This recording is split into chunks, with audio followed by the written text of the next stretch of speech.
My name is Amy Nguyen, and my child is named Avery, and this is my Education 61 final project. Stage 1, prenatal conception to birth. Avery was exposed to alcohol, which occurred when I fell into a depression after discovering my partner was going to leave me as a single mother. Having been exposed to alcohol, Avery could potentially develop fetal alcohol syndrome, which could increase risks of having severe physical, facial, and mental deformations. This was a grave concern for me and for Avery's prenatal development. Stage 2, infancy and toddlerhood. Avery's APGAR score is 6, meaning she requires a bit more assistance than the average child. I do believe that the teratogenic exposure appears to have a developmental impact on her APGAR score. Because of her alcohol exposure, she has been developing slower than other children. At 4 months old, Avery is able to roll from her front to back, as well as from side to front and side to back. She is also able to play with the rattle, but if she were to drop it, she would not be able to pick it up. Stage 3, early childhood. According to Piaget, children learn by adjusting to the world. They do so through assimilation, accommodation, and equilibrium.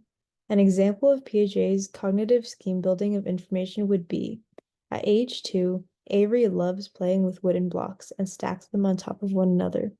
One day, her parents give her a set of interlocking blocks where you have to attach the blocks to build them higher. She assimilates the new blocks into her existing scheme for building, treating them as if they were used the same as her wooden blocks. However, as she soon realizes that they are different and do not stack as neatly because they have different edges and textures, Avery begins to adjust her interpretation of the blocks by accommodating the new set of toys and starts experimenting, thus restoring cognitive equilibrium. Stage 4, early childhood and middle childhood, motor skills and age.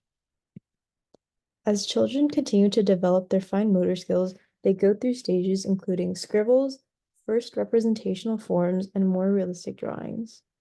In the art piece presented first, it is evident that Avery is at the stage of more realistic drawings, considering she included details such as eyes, a mouth, fingers, as well as other details like the tree, grass, and the sun. She is approximately 5 or 6 years old when she completed this drawing. In comparison, the second art piece is definitely more advanced. It remains in the more realistic category, but is much more detailed and well drawn compared to the other drawing. Avery is around 12 or 11 years old when she completed this drawing. Stage 5, education and cognitive development. In discussing educational philosophies, there are 4 different types of classrooms: the traditional classroom, constructivist, social constructivist, and cooperative learning. Each vary in teaching methodology, but Avery is going to be placed in a social constructivist classroom. As a child born with fetal alcohol syndrome, she has undergone some mental and physical deformities, requiring her extra need and aid in social and cognitive development. In a social constructivist classroom, she will better learn collaboration between teachers and other students, and will be encouraged to expand on her own personal ideas. Stage 6, adolescence to adulthood, identity and social emotional development. Erikson's theory of psychosocial development emphasizes that the ego makes a positive contribution to development. He calls the psychological conflict of adolescence identity versus role confusion, and states that during this stage, adolescents need to develop a sense of self and personal identity.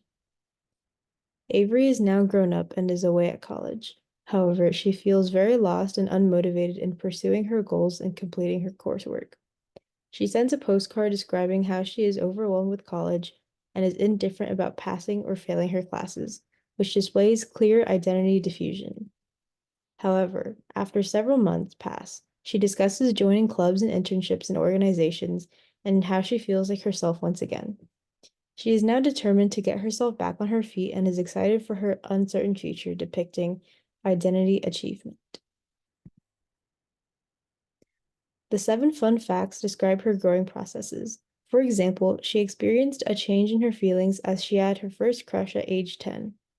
As she grows a bit older and is exposed to social media, Avery is blinded by posts about disordered eating and toxic diet fads, but remains uninterested in this content at age 14 or 15.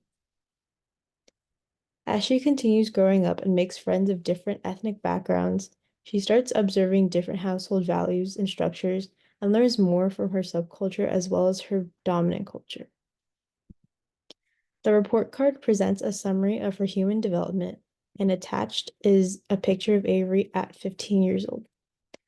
Thank you for watching my presentation, and I hope you enjoy.